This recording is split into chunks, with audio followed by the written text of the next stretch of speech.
Hello everyone, this is StrawberryShorty back with Haunted Heartbeats, and we don't have a lot of space to record, so we're just gonna jump right into it. I nudge Rhett and Kane, nodding towards Karen's reflection in the glass. They look confused. It dawns on me that they can't see her. I slowly turn to face her. What are you doing here? Shorty, are you alright? There's no one there. I shush him and wave my hand for quiet. Kane shakes his head and Rhett obeys. She stands silent and blank-faced. I should turn the volume down a little bit. Are you here for a reason? Karen gives a single nod. Okay. It seems like she can answer some things. Not others. Can you talk to me? No answer. That would have been too easy. Can you show me where to go? Can you point at your killer, aka George? A nod. Can you take me there? Karen gives another nod. Okay, lead the way. Karen walks away slowly. She doesn't go far. Well, we just missed this. She leads me to a part of the library that is still under construction. Karen stops moving. What is it you want me to find? Silence. Guys, look around. See if you can find anything. We search for several minutes, but find nothing. I occasionally look back at Karen. She doesn't move. I soon give up, finding nothing. Rhett and Kane look on, visibly growing more worried. What is it? Please, help me. Karen looks at me, a glimmer of pleading in her eye. Her eye? What happened to the other one? I have an idea. I'm sorry, I'm a dunce. I look down, noticing for the first time the ground under her feet. I was just about to say, is she standing on it? But why wouldn't she just point? The floor is broken. I pull away shattered bits of floor and the soft dirt underneath. After a few minutes of digging, my hands hit something hard. I grasp it, pulling it free from the ground. I found it! Karen gives me the smallest, briefest, saddest smile. She disappears. I brush away the dirt in my hand, revealing a small key. What the hell is that? I race back to the glass bookshelf. It's dark now. The boys hurry to follow. There, the keyhole. In my excitement, I fumble with the key, missing the keyhole several times. I feel a hand reach out towards mine. Calm down, Shorty. It's okay, just calm down. I don't know what was back there, but you look white as a sheet. Calm down. He's asking me to calm down? Tell him I'm fine, do as he says. Do as he says. I realize he's right. I take a deep breath and exhale slowly. My hand stops shaking. Thanks, Kane. He nods, giving me a small smile. A little calmer now, I slip the key into the lock easily. Turning the key, I hear a small click. A quick tug opens the glass case. I whisper, my thanks to my friend. Thank you, Karen. I pull out the book, resting inside. Didn't we see this book already? Am I crazy? What is it? What did you find? I feel like I'm messing up his voice. Looks like some sort of diary. I wonder whose it is. We don't have much time left in here. Should I read this diary? I should read this thoroughly. I'll just skim it. Read it thoroughly. I guess we'll find out. Or we could take it with us and just hope no one notices. We find a table close by. I sit down to read. Rhett and Kane remain standing, peering over each of my shoulders. Oh yeah, I was wondering where the other guy was, but he went to check out something else. I begin to leaf through the pages, skimming entries. We're not supposed to be skimming! Anything interesting? It doesn't look like anything unusual, except that there's no name of the owner anywhere inside. Sounds like it might have been a student that went here. The entries were from several years ago, though, before our current seniors were here. Listen to this. First day of school, I hope I make a lot of friends. A few hours later, he writes, What do you mean he? I made a mistake. I tried to give the girl next to me a compliment. Her boyfriend thought I was hitting on her. He punched me. I tried to apologize, but he wouldn't stop. I was lucky. The headmaster was walking by and put a stop to it. The headmaster made him apologize to me, but I think that only made him madder. And then, I tried to sit with someone at lunch today. They threw their milk at me. Oh man, I relate. In, middle school, I sat down at just one of them long tables, not really with anybody, and these kids started just hurling insults at me and trying to take my food. It was terrible. I don't think anyone likes me. Then, a few days later, I sat alone at lunch today. I think I like that more than trying to sit with other people. Kane shakes his head. Sounds like he had a rough time. He stops talking about trying to make friends after a few weeks. That's actually really sad. Why didn't he try to join a club or a sport or something? I skim over several pages. It sounds like the guy who thought his girlfriend was being hit on was the president of the student government. None of the clubs wanted to take him and make an enemy like that. I kind of hope this government president guy was the first victim. Oh, I guess it makes sense. Still, what the heck? Things started to look up for him, though. The school started a new program that took care of abandoned animals. The headmaster appointed the author as the president of the club. The author was really appreciative of having something important to do. This is how we can find out who he is. The local shelter was constantly full and requested help from the school. I hope the animals weren't being abused. Like you know how the whole serial killers start with animals? The program took in animals that needed a break from the shelter. It was a lot of work. There were plans for making flyers, recruiting, feeding, and cleaning schedules. The headmaster came by occasionally to spend time with the animals, but the author did most of the work. Or is it the opposite, where somebody killed the animals and then the dude snapped? He looks like he put a lot of effort into the club.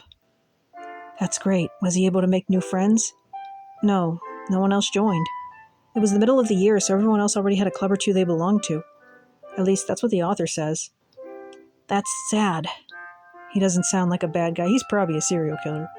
No, he doesn't. Is there more? Not much. He didn't get to finish the journal. Last entry says, classes are off for the summer. No one is going to be there to take care of my animals. I don't mind, though. They need me. With nothing else to look at, I carefully place the book back on the shelf. You're not going to take it with you? I shake my head. It doesn't feel right. I slide the key back in the hole and lock it. Besides, it's not mine.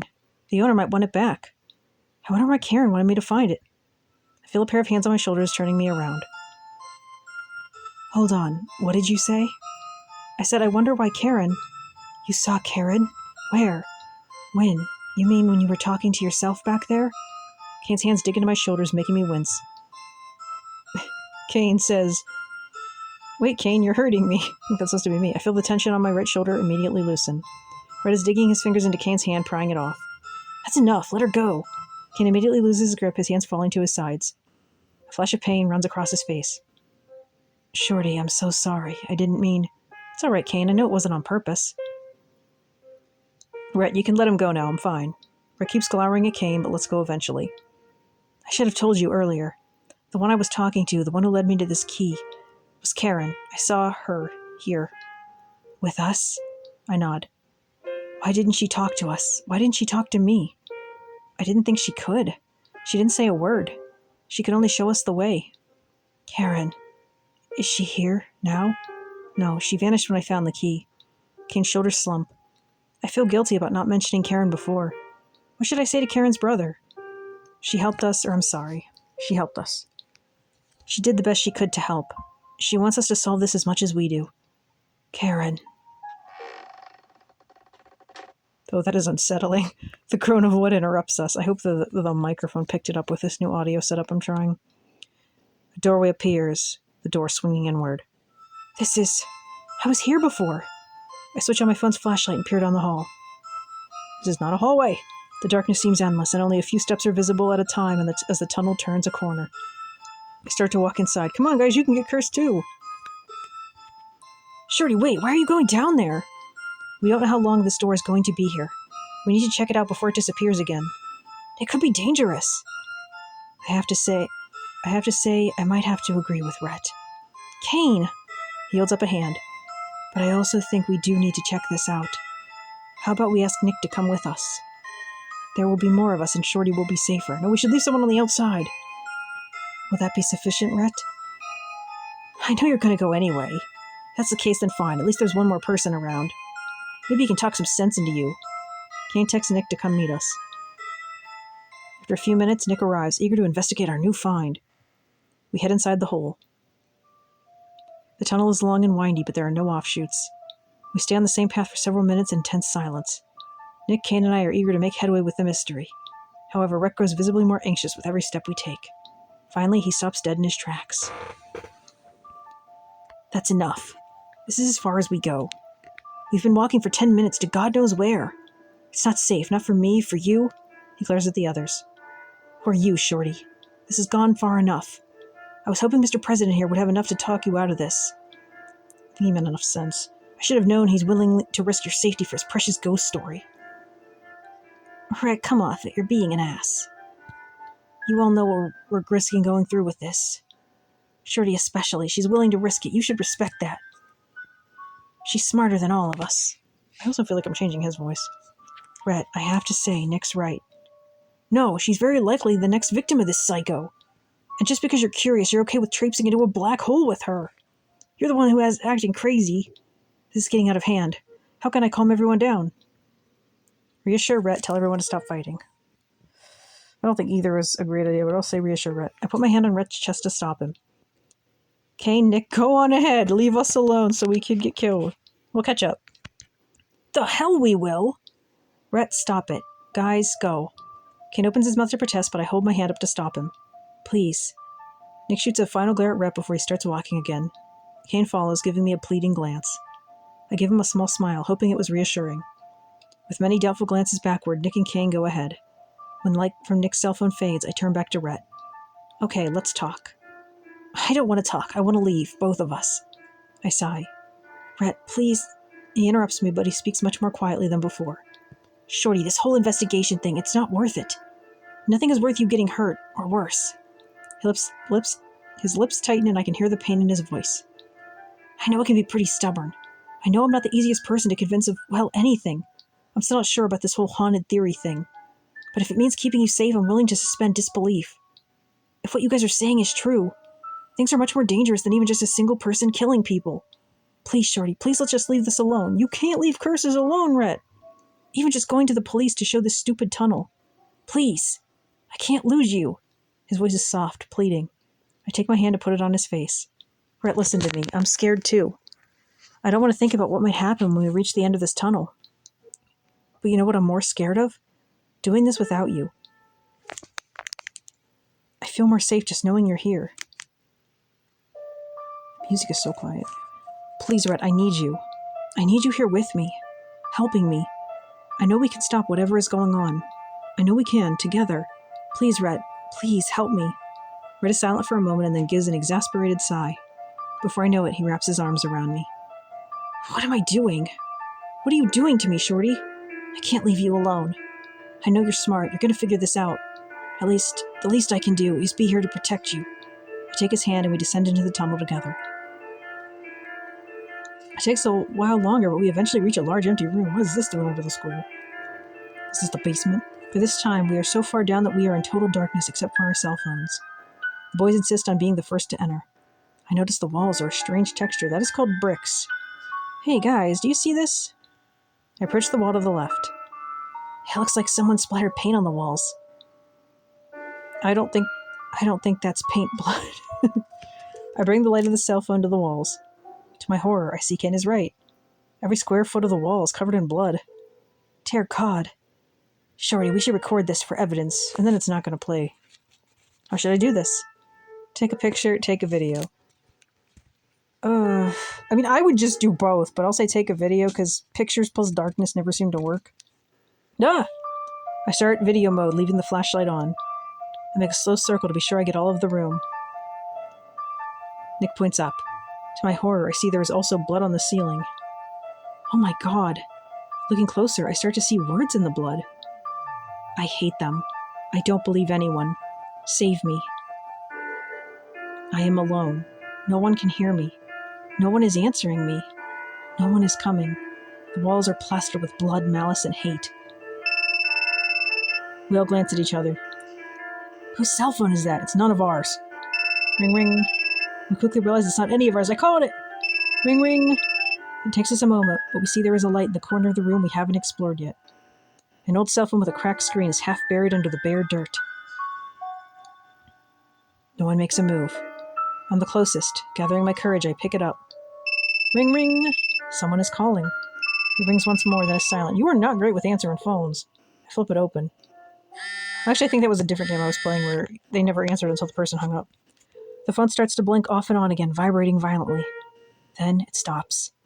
What in the world? The screen lights up and text begin to appear. What does it say? It says, die. As if it heard me, it starts to shake again. Texts come quickly, flashing on and off the screen. Die, die, die, die, die, die, die. I almost dropped the phone in surprise. Once again, it stops. We all wait, anxious. Nothing happens for a few long moments. Maybe we should get out of here. As if on cue, we hear a sound behind us. Thunk, thunk, thunk. That's not a good sound. Something metal clanks as it hits the stairs. That's someone dragging a meat cleaver behind them. We are frozen in fear. Let's turn this down a bit. Finally, the heavy thuds stop. It's the sound of something heavy being dragged. It's close. Chapter end. Put in the comments what you think the heavy thing was.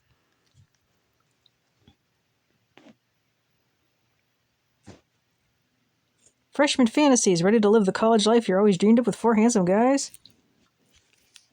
We all turn as one towards the dreadful noise. I knew he was carrying some sort of bladed weapon. A huge shadow stands in the doorway. He doesn't look that big. With trembling fingers, I raise my cell phone light, aiming for the shadow. A man, masked and towering, blocks the tunnel. Frozen by fear, I can't move as the figure moves towards me. Shorty, look out! The axe swings down towards me, but I still can't budge. Oof! I feel a hard shove and the whistle of wind overhead. Ah! Rhett crashes into the ground next to me. Rhett, you... keep moving! He grunts and raises himself up. The axe man begins to raise his weapon. He's going to swing again. Fast as a blink, Kane closes the distance between himself and the figure. I'm not sure if we're supposed to be seeing characters here or we're having another, thing. So I'm going to pause and restart just in case. Yep, I don't know why that suddenly started happening mid-chapter.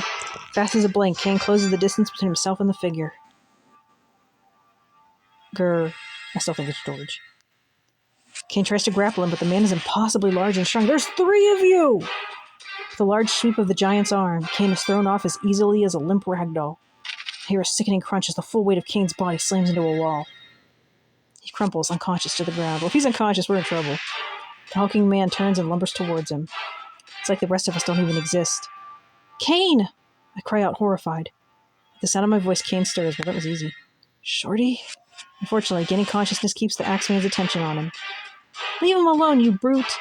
I am ignored, and he continues to cross the room towards Kane. I catch Kane's eye. He shoots me a pained, pleading look. Help. He croaks out. What do I do? Make a distraction, or I don't know! Make a distraction. I rack my brain, wondering what I have. An idea hits me. It's not a great idea, but it's something, I reason to myself. I tap on my phone faster than I ever have in my life. Come on. There. Please work. Hey, ugly, look over here, you rotten jerk. Rhett and Nick seem to catch on to the idea. They begin to yell and holler, trying to get the Axeman's attention. It works. For a moment, the giant turns his head toward me. I hurl the cell phone toward him. Phone bomb. During the confusion, I had turned the flashlight's brightness to full power. That's not how that would work. He'd have to be really close, and even then, it would just fall. You'd have to, run up and shove it in his face. Fortunately, he looks at just the right moment and catches the glare of the light full in the face. But our phone! The light blinds him momentarily. The cell phone bounces harmlessly from his shoulder, but he drops the axe to try and protect his eye. It's only a moment, but it's enough. I dash towards the axe. Grabbing the handle, I strain to move it. I can barely lift it off the ground. None of you guys come help me! Gritting my teeth in frustration, I realize I couldn't defend anyone this way. I yell in disgust and try to throw the axe as far away from the Axeman as I can. What are you guys doing? He clatters a few inches away. All right, on to plan B. Rip the hood off! I lunge toward Kane, grabbing his collar. Yeah, because we could carry him much more effectively than the axe. Run! I drag him towards the door, stumbling and half falling as I struggle to get Kane upright. Kane, move, please! I pull him to his feet. The giant is rubbing his eyes and looks like he's almost ready to go after us again. Please! Kane, still dizzy, tries to stumble with me. Again, where are the other 2? He shakes his head as if to clear it. I feel him gently push me away as he tries to stand on his feet. I'll be okay. I'm going to be all right. Thanks, Shorty. I can go from here. He sways, and I hold out my arms to catch him. He rights himself just in time. He shakes his head again, more firmly this time. We have to get out of here. Let's go. Well, the other 2 just did nothing. Kane has regained his bearings, and we run back up. The sound of an axe clangs against the stone steps as it follows. We reach the top of the stairs. Nick is the first to reach it. It's locked. What? That's impossible. Sure enough, we arrive and the entrance is closed. Well, now we're screwed. We waste precious minutes banging and pleading against the solidly closed door. All of us lean on the door, exhausted. The sound of the axe is coming closer and closer. Does this game have bad endings? I bury my face in Rhett's shoulder. What are we going to do? The The corridor is too narrow for us to sneak around behind him. We should have taken him out when we had the chance. Can he see in the dark? Maybe if we turn our flashlights off. Yeah, he'll have a real hard time finding us right in front of him. We don't know if he can or can't. If we turn them off and he can see, then we're dead. If we turn them off and he can't see, he can just swing wildly until he hits us. We have nothing to defend ourselves with. That might just buy us a few seconds of time, though. A few seconds for someone to hear us. What should we do? Turn off the lights, or we should keep the lights on? I'm saying keep the lights on. I don't want to be in the dark. We can't give up our only advantage. We should keep the lights on. The others agree and we wait with our lights on. Nothing but the sound of metal on stone echoes. Please, please, please. Whoever's out there, please let somebody find us. The man is close now. I can hear the sound of ragged breathing only a few feet away. The clanging that was so loud before is now quiet. He's here. A rush of cold air comes from the darkness and passes us. I shiver. Is this an omen? The mysterious wind stops and I hear a soft click. Suddenly, the door we are leaning on vanishes. We all tumble into the daylight of the library. Rhett and Kane spring to their feet, ready to fight. We all look towards the door. It's gone, I gasp in surprise. I can't believe it. There is no man. There is no door. Just a smooth, blank wall. I look around. The bookcase is gone as well. I can't tell if this darkness is intentional, so I'm going to pause again. Yeah, this has happened before. Character models disappearing, backgrounds disappearing, the thing going mute. That's one of the reasons why I play modded versions of these games, because it's not worth grinding for this. The bookcase is gone as well. What in the hell? I breathe a sigh of relief. I can't believe we're okay. Believe it, Shorty. Now that we're out of there, we'd best catch each other up on what's going on. We were all right there. Right, to your club room then? We agree and begin to walk towards the club room. We better buy some mace. I try to process what's going on along the way. The hallways are empty. We see no one as we walk. We arrive at our club room. I collapse in a chair and cradle my head in my arms. I think it's happening again. The boys find chairs and stare at each other blankly. Scene changes seem to be a common trigger. I'm not even sure if we were supposed to be in darkness before or if we were supposed to be seeing the cave. The boys find chairs and stare at each other blankly. I can hardly believe any of that actually happened. Believe it, Rhett. We were all there. We saw it. Did we learn anything from it? I think we learned quite a bit. We just don't know what it all means yet. We need more pieces of the puzzle to do that. Speaking of which, he pulls out a dead cell phone. You did it. You got Ken's phone. Oh, Kane's vanished again. I hate this. I hope it doesn't keep going because I was really enjoying this game. How did you manage it? It wasn't easy, that's for sure. Ken's memorial service was already over. I had to sneak in through an unlocked window. I almost got caught when they heard me searching. His mom and dad came to investigate. They had me cornered for a moment, but I bolted back through the window. I made sure I wasn't being followed before I met you all back here. But, he holds up the phone. Of course, it's dead. Can anyone have this model for the charger? I examine it and shake my head. Kane does the same. I mean, there's not a lot of phone chargers out there. Hold on, I think I might. Oh, there goes Rhett. Ignore the meowing cat in the background. After some digging, he produces a cord from his backpack. We're about to plug the phone into the wall. Before we can, though, the phone springs to life. Its screen flashes as it rings and vibrates. Should we answer it? Answer it or don't answer it? Answer it, of course. I hesitate. After a moment, I pick up the phone. Hello? There's silence on the other end of the line. Hello, is anyone there? Hello? A short pause, then. I hear you. And so does he. He is coming. What? Why? Who is this? A pause. I hear you. So does he. He is coming. The voice doesn't sound familiar. Oddly, though, I almost feel like it is. Far in the background, there is the dull clang of metal. I hear a sharp gasp and then silence. A short audible click as the call ends. I stare at the phone, hoping they call again. After a few minutes of waiting, we realize there wouldn't be another call. Oh, Kane vanished. What happened? I'm not sure. It was a voice. It said that I was heard and that he is coming. Oh my gosh, I hate having to do that. Did you recognize the voice? I shake my head and then paused. I didn't, but for some reason, it sounded familiar almost? No, it didn't sound familiar, but it felt familiar. I know that doesn't make sense, but that's the best way I can explain it. They all frown. Maybe check the call logs? See where it came from? I do so, but no other apps work. Except one. The familiar, mysterious app is the only one that works. When I press it, the screen goes white. Oh, it's a different number. A number appears on the screen. 266. What could it mean? I look to the others. They're invisible again. So this one is a number as well. We need to figure out why. I bring out the other phones. Here are the numbers we know exist. I lay out the phones on the table. 442, me. 7777, Karen. 266, Ken. 7777, May. What do all these people and all these numbers have in common? We spend about an hour trying to figure it out. We dig into the internet. Nick tries to compare it to cases he finds in books around the room. We get nowhere fast. It's frustrating, and we're all snapping at each other before long. I step outside for a moment of air. I leave the boys squabbling in the room. How did it get to this? I lean against the doorway. My stomach gurgles in protest. That's right, I haven't eaten in hours. I look around hoping to find a vending machine. Why are the boys even letting us go off on my own, Letting me go off my own. Bingo! There's one around the corner. Oh, this is a bad idea. I stare into the contents of the machine, hoping inspiration would strike. I begin to mutter to myself. Cookies, chips, soda, no. No? Startled, I jump back. Oh! He holds up his hands, alarmed. Sorry, I didn't mean to scare you. I think you had the right idea. I needed a break from, thinking. I relax and nod. I know what you mean. I also think it doesn't help that we're all hangry. I wonder if that's an intentional word or what. I would agree. He joins me by the vending machine. What are you going to get? Good question. What am I going to get? A cookie, chips, soda, everything! Everything. We'll have a party.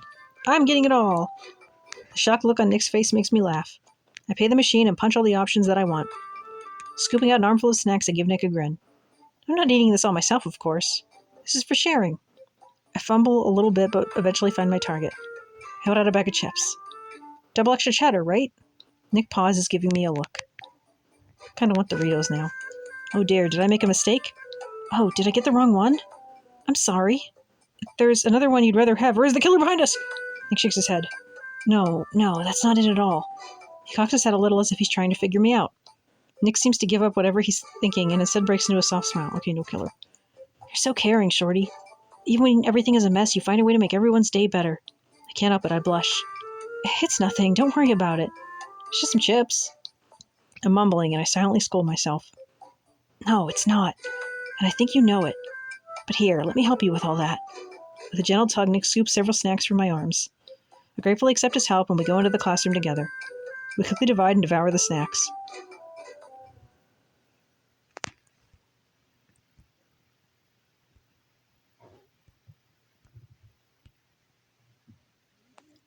You had to reload again and didn't want to miss the pan. The brief break sets us at ease for a little while and we dive back into research. However, it doesn't last long. We're all exhausted after such a long day. The fright we'd had isn't any help either. Soon we're bickering again. At last, Nick stands up and gets our attention. That's enough, everyone. We're not getting anywhere at this rate. We need to look at this with new eyes after we get some rest. Why don't we all go home and meet up again in the morning? It'll be dark soon. I don't want anyone to be caught out there without a light. He looks at me with warning in his eye. Again, this all happened at people's homes. Especially you, Shorty.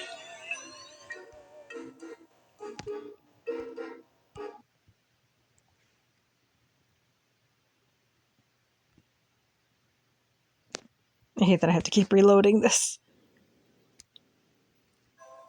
Rhett and Kane nod in agreement. I don't think you should go home alone. Oh, Walker. I give Kane a grateful smile. Rick glares at him. Then so will... His phone rings. Rick grumbles but answers it. Yeah, Mom. That's a new icon. What? But why can't... Okay, I get it. I'll do it. Yeah, don't worry. Sure thing, Mom. See you later. Bye. When he finishes the call, he looks annoyed but resigned. I guess I can't. I have to go pick up my sister from daycare. I'll make sure Shorty gets home safe.